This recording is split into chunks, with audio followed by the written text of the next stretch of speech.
سورۃ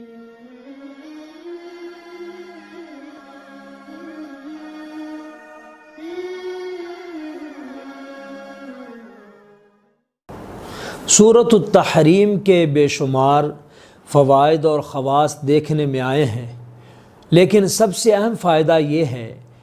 ان ہماری تمام ماؤں کے لیے، ان ہماری تمام بہنوں کے لیے، ان ہماری تمام بیٹیوں کے لیے جو بار بار یہ شکایت لے کر آتی ہیں کہ جی خامند مارتا ہے، پیٹتا ہے، لڑتا ہے، جھگڑتا ہے، ظلم کرتا ہے، زیادتی کرتا ہے، ناانصافی کرتا ہے، بلا وجہ تشدد کرتا ہے اور خرچہ نہیں دیتا۔ سب سے بڑا مسئلہ جو وہ یہ ہے کہ خرچہ نہیں دیتا اور ضرورت کی چیزیں لا کر نہیں دیتا۔ تو ایسی ہماری تمام مائیں، بہنیں، بیٹیاں سورۃ التحریم کی تلاوت کو اپنا معمول بنا لیں، اس کو پڑھا کریں اور اس کو پڑھ کر کے پانی دم کر کے اپنے خامند کو پلائیں۔ انشاءاللہ تعالی ظالم، فاسق، فاجر، زیادتی کرنے والا، ناانصافی کرنے والا اور ہر طرح کا ظلم ڈھانے والا خامند انشاءاللہ تعالی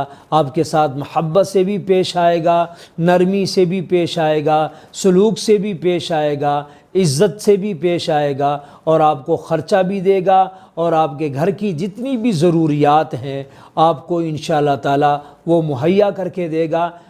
تمام ماؤں، بہنوں، بیٹیوں کے جتنے بھی مسائل ہیں، ازدواجی، معاشی، معاشرتی اور ایسے تمام مسائل جن کا تعلق ان کے خامند کے ساتھ ہے کسی بھی درجے میں، انشاءاللہ تعالی ان مسائل کے حل کے لیے سورۃ التحریم کی تلاوت کرنا بہت ہی مؤثر ہے، بہت ہی مجرب ہے اور اللہ کے فضل و کرم سے اس کا رزلٹ بہت ہی جلدی اللہ تعالی نصیب فرما دیتے ہیں۔